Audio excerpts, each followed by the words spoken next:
Thank you very much for the introduction, and thank you to our audience who are joining us today. I'll begin by sharing a little bit about Freedom House's latest research on the state of global internet freedom before we turn to our discussion with our distinguished panel about the years to come. By way of background, internet freedom is the simple idea that the same rights we enjoy offline should be protected online.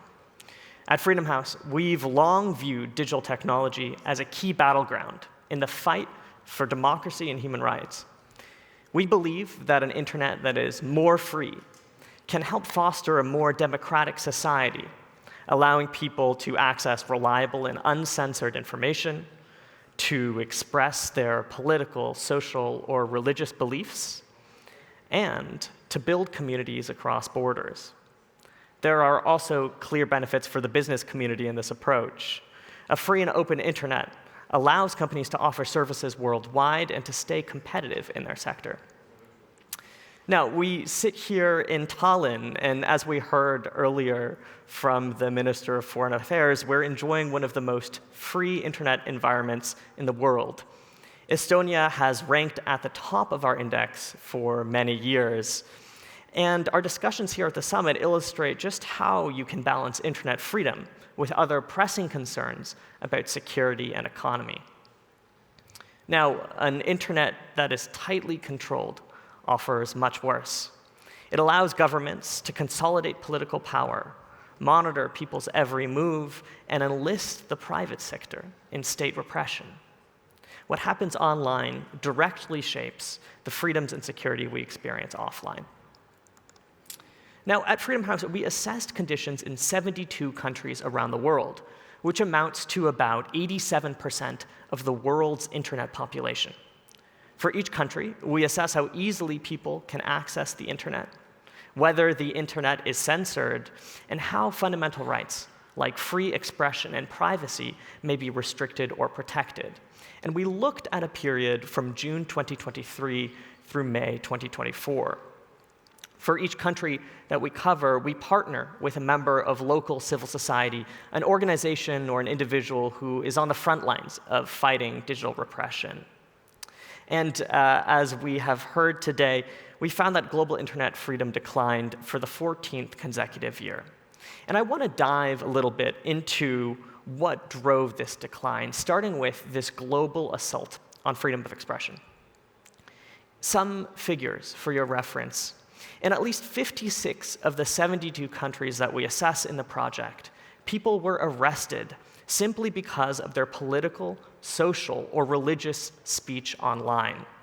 In one country, a pro-democracy activist was sentenced to 25 years in prison over 18 social media posts that had criticized that country's monarchy. And then, in at least 43 countries, people were physically attacked or killed in retaliation for their online activities. And I'm afraid that is a record high in the history of our project. One online journalist in Belarus was tortured simply because he had worked for one of the hundreds of independent outlets that his government labels as extremist on false grounds. Meanwhile, internet shutdowns and conflict zones plunged people into even more perilous conditions. These sorts of restrictions disrupt the delivery of desperately needed food, medicine, and other aid in times of crisis. Now, billions of people went to the polls this year, so we examined how elections impacted the online information environment. This map here shows you where censorship and content manipulation took place in the 41 Freedom on the Net countries that held or prepared for elections during the period under study. In at least 25 countries, governments blocked websites, restricted access to social media platforms, or shut down access to the internet altogether. In many cases, those in power were trying to limit the reach of the opposition, reduce access to independent reporting, or otherwise suppress concerns about electoral manipulation. Then, in at least 21 countries, we found that pro-government commentators used deceitful or covert tactics to manipulate online content. They often tried to undermine people's faith in electoral systems themselves. We also found that generative AI was used to create false and misleading information in some of these campaigns. But as the colleague from Google shared yesterday, it's not yet evident that this technology has made influence operations more persuasive or more effective at reaching more people. Now, I want to talk about information integrity here because access to reliable and diverse online information is really critical to the health of any democracy. And we saw that concerns over false and misleading information has driven action from policymakers, technology companies, and civil society concerned about protecting information integrity during elections. We saw that governments compelled technology platforms to boost credible information on their platforms, and in some cases enforced rules addressed at stopping false and misleading content. We also saw that in many countries, people engaged with new digital literacy programs that were rolled out in the context of elections, and policymakers passed new rules limiting how political campaigns can use generative AI. It is not an easy task to address false and misleading information while still safeguarding freedom of expression, and we saw this tension at play all around the world. So we sat down to look at what sorts of interventions protected internet freedom or undermined it. And we developed 4 criteria that offer something of a guidepost: transparency, democratic oversight and independence, local civil society involvement, and alignment with international human rights standards. Our report highlights several examples that didn't align with these principles, where governments took action that simply didn't get the balance right on protecting freedom of expression. But we also looked at interventions that offer promising models for those who are working hard to strike that balance, including many of the colleagues on the panel here today. I want to offer one example here from an African democracy, where the Election Commission worked closely with a local civil society organization to review reports from voters about false and misleading information. In some narrow cases, that commission was then empowered to take action. For example, they could report such content to platforms to consider for removal under their terms of service, or they could ask the media to debunk the claims in question, all in partnership with this civil society organization. This sort of transparent decision-making and civil society involvement can help guard against overreach and enable public oversight in view of everyone. Now, I'd be remiss here standing in front of a group of policymakers and private sector colleagues if I didn't offer some of our recommendations about how to restore confidence in the online information space while reversing this global decline in internet freedom. I want to start by calling for our government colleagues in the room to refrain from outright censorship. Entire blocks on social media platforms, even when those platforms may host egregious content, disproportionately restricts freedom of information and freedom of expression. Instead, laws requiring transparency can strengthen platform responsibility and shed light on company practices. And we're going to see this in force as the DSA enters into full effect here in the European Union. For our colleagues in the private sector, we urge you to maintain and create additional mechanisms by which researchers can access platform data. Independent research is crucial for informed and innovative responses to harassment, disinformation campaigns, and other serious online harms. And finally, we urge policymakers and companies to more robustly invest in supporting local civil society organizations and independent media around the world. And I know many of our panelists are leading important work on this front. These local groups are on the front lines of this work. They're unmasking influence operations, they're bringing critical journalism back to their communities, and they're pushing all of us involved in the space to be more accountable, transparent, and rights-respecting. These groups, who are embedded so closely in their local communities, are central to rebuilding trust online and strengthening democracy more broadly. With that, I'll thank you for listening to this brief presentation. You can find our detailed findings on our website here, freedomonthenet.org. And with that, I will turn to our wonderful panel for our discussion. I want to start, if you'll bear with me talking and walking as we go, by inviting interventions from our colleagues about their perspectives on how to counter this global decline in internet freedom. And I'll perhaps start with our hosts. Minna-Liina, please. Yeah. Thank you so much, and thank you for the introduction. It's really easy to follow now on this. I mean, as you have probably seen, who has been here for the first time, but who knows already the Estonia and Estonia's foreign policy, I mean, we are all about freedoms. And I think taking account our past, that is very logical, because living without rights and freedoms for a very long time, I think we really genuinely appreciate them. Our foreign minister also last December came out with this making the world fit for freedom agenda, which also has a very prominent place for internet freedom and media freedom.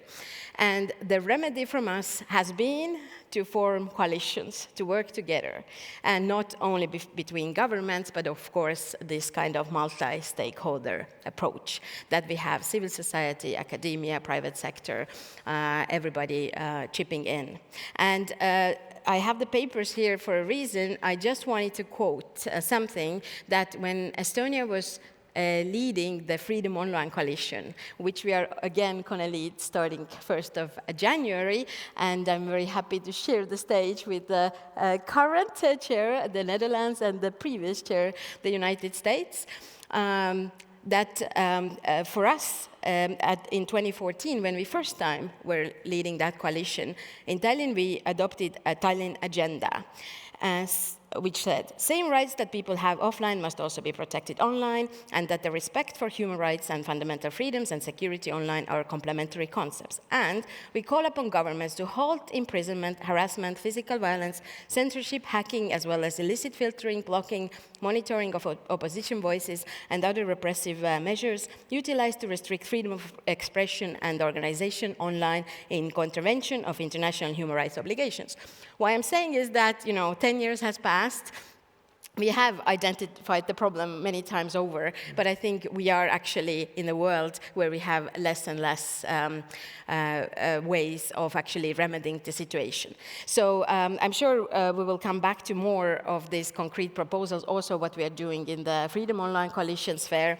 But just to also point out, for example, in Russia, which of course is a neighboring state here, 1.7 million of websites are currently blocked, and talk about proportionality, which you mentioned, or also disproportionality. I mean, journalist Roman Ivanov was sentenced to 7 years imprisonment just for posting on social media UN report and the New York Times article about the killings in Bucha. So this is the reality we're living. I mean, this is one example from the neighborhood here, but there are many more, as is pointed out in your report. This is coming from the UN report. So I will leave it at that, but I'll come back with some more suggestions. Thank you. Yes, I'm hearing just how much these issues have stayed important over the past decade and change, and the value of collaboration and trying to build our responses. Perhaps we'll go down the line of our Freedom Online Coalition chairs.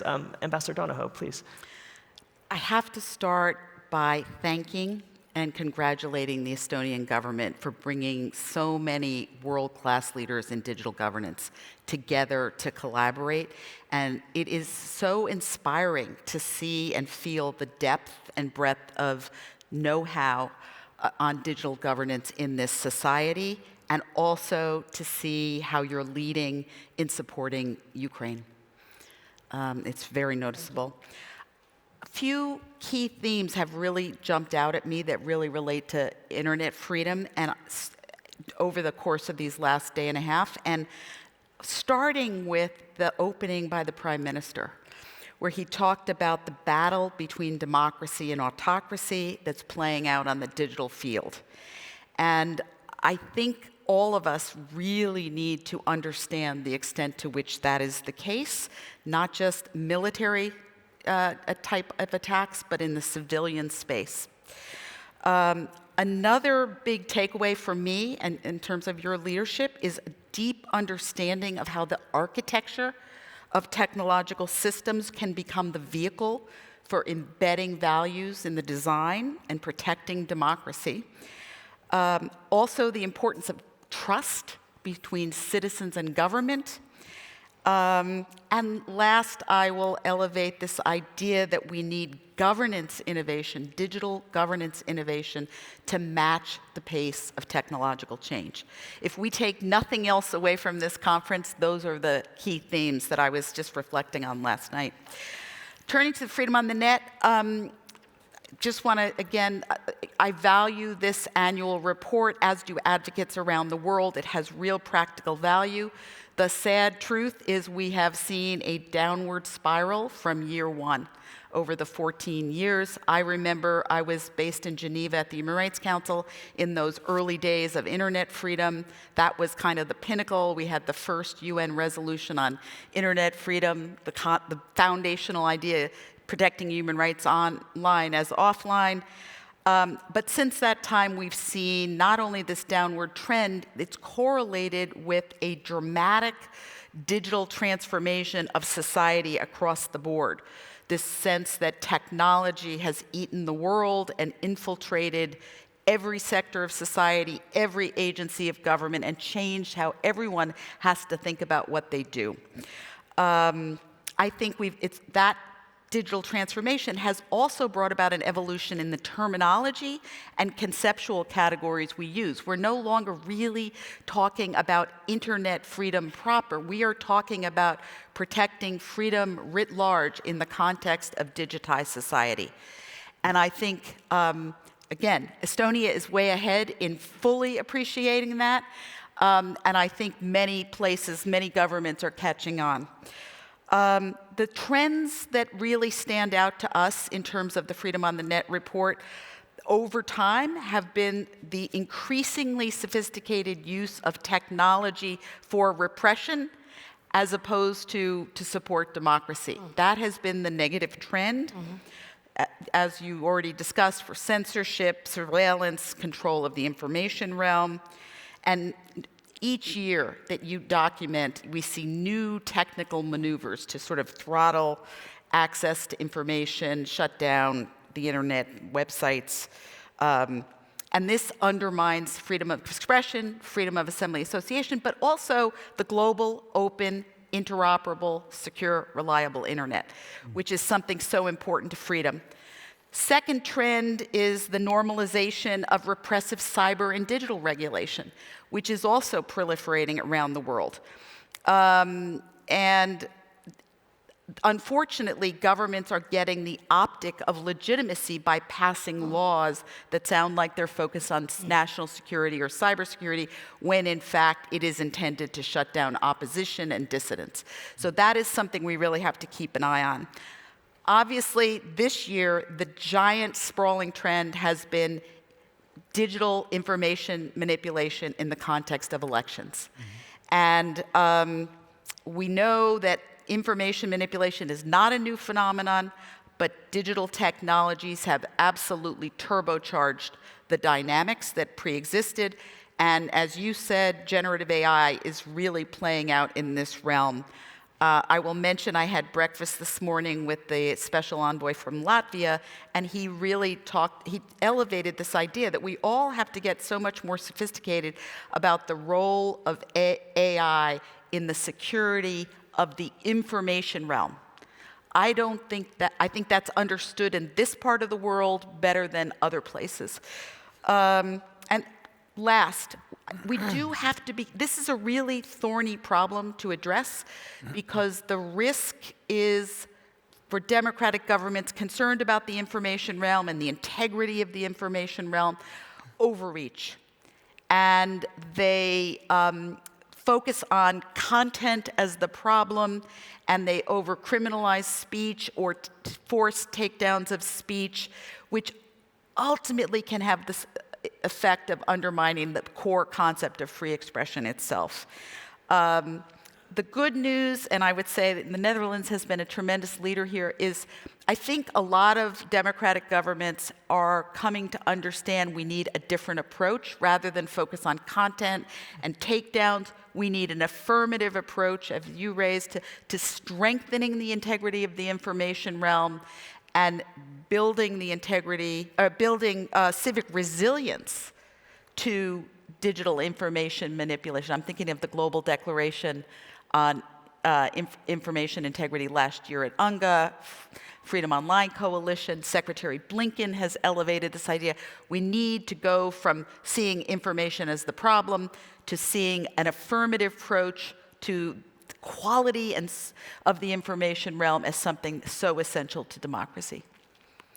Thank you, Ambassador, for those remarks. You know, I think one thing I'm hearing here is what is often perceived as a set of trade-offs between, on the one hand, addressing these really pressing concerns around national security or the sort of online vitriol that so many of us have experienced, and then on the other hand, ensuring the protection of freedom of expression and access to information in this open and interoperable vision of the internet. And I think this panel of experts here is really equipped to address the finer points of how to navigate these two really pressing and complementary priorities. Ambassador Noorman, please, your perspective. Thank you very much, Kian. Not easy after two other so like-minded partners to add, but I indeed would like to do that. First of all, I'd like to join Eileen also in congratulating Estonia with this conference. For me, it's the first time to be here, and it will not be the last time. The excellent audience which is present here, the possibility to exchange views, a very dynamic conference, and also to discuss the important joint stance to defend Ukraine, where Estonia is playing a key role, also in the Tallinn mechanism, which we are a partner of as well, of course. Also, I'm really happy with you actually moderating this session because, well, you mentioned the importance of government supporting civil society partners. And as you know, Freedom House is an extremely important partner for the Netherlands. And also the Freedom on Net report is, we support it yearly with because we think it's so important to show what's happening on the net. And you delivered an excellent report, a worrying report, like Eileen also said, 14 consecutive years that the freedom is decreasing on the net.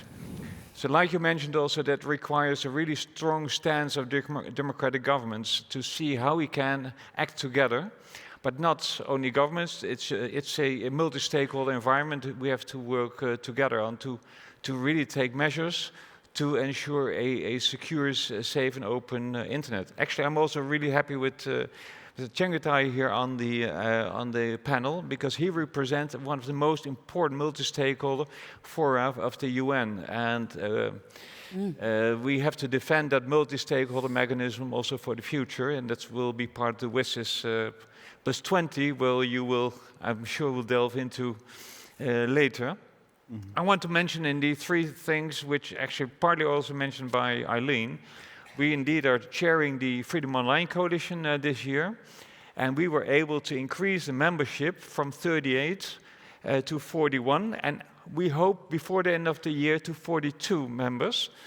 That shows really also interest in parts of the world which were not always for them it's easy to engage. We added Cape Verde, Colombia, and Slovenia to the membership, and we are discussing also with other Pacific Islands, Caribbean islands to join the Freedom Online Coalition. For those who are not fully aware of the Freedom Online Coalition, it started in 2011. At that time, there was already a reason, how to keep the freedom on the net. It's not something of today. It's something that worries us already for much longer. And it's not only governments. We have an advisory network of 30 members, and members of the tech companies, but individual specialists on it, and civil society, NGO organizations, and academics part of the advisory network. And there are strong discussions. For instance, this year there were strong discussions on the cyber crime treaty, and there was not always an agreement between the two, but that's exactly why we have this platform, to have all views on the table. But I think it was also very important to prepare our intervention for the Global Digital Compact. where in the end we managed to get in strong human rights language. And that's also why we joined hands in the discussion at the UN level, and that we will continue doing also with the WSIS +20 process. That's the internet governance, how will it look like, how to maintain that open, free, secure, interoperable internet, as Eileen mentioned. And we have to work together there also with the multi-stakeholder community. What we also did is really going out to the regions. We cannot expect everyone to come to the Netherlands or Geneva. Geneva's, of course, a very important hub for multi-stakeholder discussions. But we went also for conferences in Taipei, in Accra, in Sao Paulo, to involve communities in the regions in the discussions and really show the importance of the multi-stakeholder discussions on the topics which are on the table. So in that sense, also capacity building is part of the Freedom Online Coalition for those partners who do not have the same capacity as the minister actually of Angola mentioned before in the panel. They are also in need for capacity building. And we as stronger members of the Freedom Online Coalition are there also to see how we can help those countries. For that we also have the Global Forum on Cyber Expertise, by the way, of which we are a member as well. To join hands to help countries who do not have the strong capabilities to increase capacity. Another mention is what Eileen also mentioned is the information integrity. Canada and the Netherlands joined hands to start the initiative for a declaration on information integrity. It was launched last year during the UNGA. And now under the leadership of Eileen, in the OECD, we are working on, okay, it's nice to have a declaration, but how to give really concrete feet and hands to this declaration and make it moving. How to ensure that information integrity. How to avoid that we're only debunking disinformation, but to ensure that the information which is true, which is honest, is being received and seen also by the recipients that way. It's also a discussion being taken at hand in the Freedom Online Coalition, but the OECD is also an important platform. Lastly also, because that's also an important word you mentioned in the report, is surveillance. The UK and France, after an early initiative of the US, took the initiative for the Pall Mall process, and that's to control, to check the uncontrolled distribution of commercial intrusion capabilities, or spyware, to make it easier. And that's also a multi-stakeholder process. We sit there together, governments, civil society organization, and private sector. How do we control and avoid that all these instruments are coming into the hands of non-authoritarian governments without checks and balances, and to make the world safer in that sense? It's not an easy task, but it shows that we take it seriously and join hands. AI is an important point also to join hands, also to see how we can just make a stronger governance. This side of the ocean and the other side of the ocean are not always aligned, but I hope also in the near future we will be able to join hands and to fight together against the autocratic digital governance, which we see too much happening right now around the world. And we have to be strong there, and I hope also a future government in the US will be able to join us in that fight. What I appreciate so much about the ambassador's comments is this element of collaboration between states and between stakeholder groups, between government, civil society, and the private sector. And this is so important whether we're talking about encouraging support for freedom of expression or corralling this opaque and unruly market for commercial spyware products. And so I want to turn now to Chengetai, who leads one of these most important fora for multi-stakeholder collaboration. Please. Take us away. Thank you very much, Kian. And I'd like to, first of all, join the others in thanking the government of Estonia for the invitation and also for the exceptional organization of this conference, and also for the hospitality. And I will honestly take back 1 or 2 points for our meeting next year and this year in December. And I'd also like to commend the Freedom House for their great report and the great work they've done over the years. We've been collaborating for a number of years. And of course, also for the Freedom Online Coalition, and we look forward to working together as we go on to 2025. Thank you. So the internet provides a critical avenue for people to exercise their right to freedom of expression as well as their right to be informed. These rights are enshrined in the highest instruments of international law, and they also form the basis for the UN work. For everything that we do, we reflect on the Declaration of Human Rights. While the digital technologies brought more opportunities to exercise the rights at a citizen level, they also created avenues for misuse. For example, the massive channeling of misinformation and disinformation, as we've talked about, as these 2 years are election years. And they can create serious consequences for other rights. Surveillance is another dimension of human rights breach through online means, threatening privacy and other fundamental freedoms. The new and emerging technologies like AI have made this even more complicated. AI has evolved from predictive capabilities to generating entirely new content, such as deepfakes. These tools are being misused for harmful purposes, ranging from influencing political elections to threatening lives and safety. Regulatory approaches to these and other challenges are under discussion in many countries and regions, as well as at the global level, within the UN included. At the IGF, multi-stakeholder discussions about information integrity have been central since the forum's early beginnings. The community is clear in their vision that governance and regulatory approaches should be consistent with the full range of human rights set out in the international rights agreements, standards, and norms. Several elements are of particular importance to the forum's multi-stakeholder community. For example, in Japan last year, underlined through the Kyoto IGF messages, the issues related to the uncertain future of independent journalism, the role of social media platforms, internet shutdowns, and a new wave of challenges that the generative AI has brought. The IGF 2024 is also expected to have a strong focus on this matter, and we expect that the 19th annual IGF meeting, which we'll be hosting in Riyadh from the 15th to the 19th December, will have a strong portion of its program focused on freedom of expression, information integrity, misuse, and misinformation as well.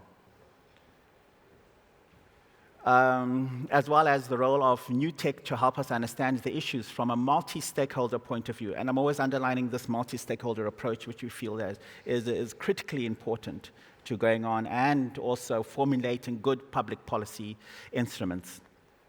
There's also ongoing strategic work on developing capacity for and with the legislators. We've got a big parliamentary track and a brand new judiciary track, which we've started this year.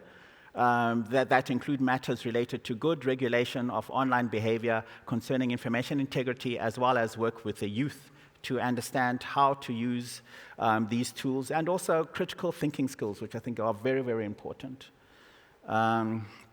So with that, I'll end with a final plug for our meeting that we hope that you will contribute to the IGF 2024. And we have 4 themes for this year.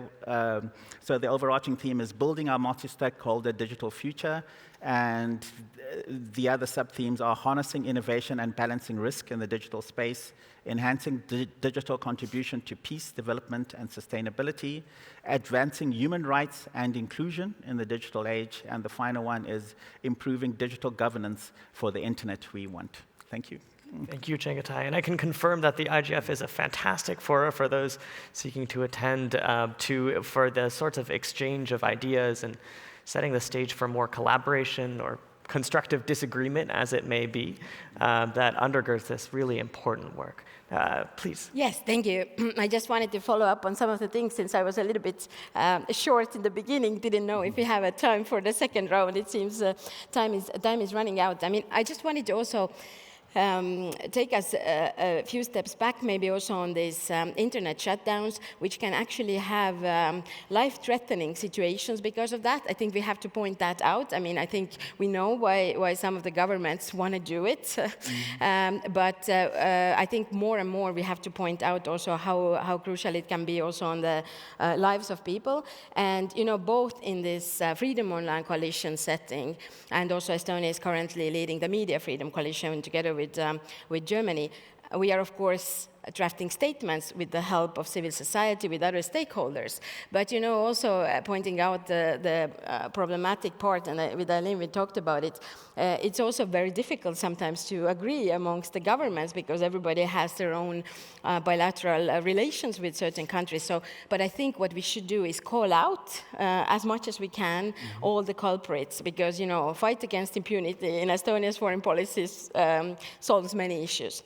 And also, when we talk about the digital inclusion and overcoming the digital divide, I mean, I just read that in the Democratic Republic of the Congo, only 2% of the households have internet access. So when we think where it comes from, you know, people don't even have that kind of possibility. So under this Summit for Democracy, we worked together with the United Kingdom on the Tech for Democracy cohort. So also that was one of the topics, you know, how to make this technological advancement be available for everybody. And talking also about the AI and the possibilities, I mean, we have to embrace it as much as we can in a positive way.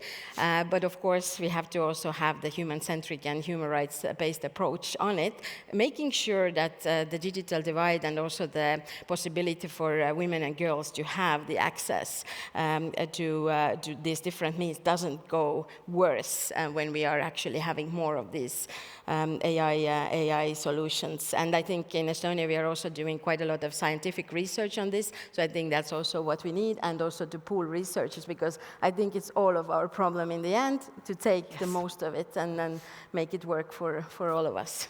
I think these are incredibly important points. You can't have human rights on the internet if you can't access the internet at all, if it isn't affordable, if it's not restrained from sorts of whole-scale government shutdowns. And then we can turn to all of the very important issues that we've talked about in terms of maintaining information integrity, constraining undue surveillance, and fighting against censorship. But I propose perhaps that we take these remarks as our close to this discussion, both a wonderful way to summarize all of these important trends, and on theme with our title of the panel, Here's to 2025, perhaps a harbinger of Estonia's leadership on the Freedom Online Coalition, and something for us all to look forward to in the coming year. Thank you. Thank you very much. Thank you. Thank you. Thank you.